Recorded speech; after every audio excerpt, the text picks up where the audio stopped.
When did life make you feel like the butt of the joke? When my son was 7, he was diagnosed with brain cancer, and he used his final days to make others happy. One time when he had the strength to write, he made get well soon cards for all the other children in his ward.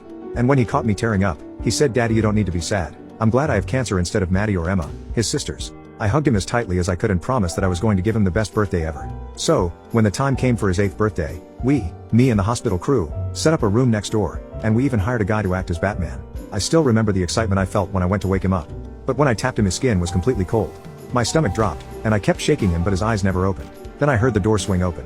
I looked up to see everyone holding a cake, and party blowers were going off as I fell to the floor and ran out of breath from crying. I knew life would never be the same again. A part of me feels like he's still watching over us, smiling, telling me not to be sad.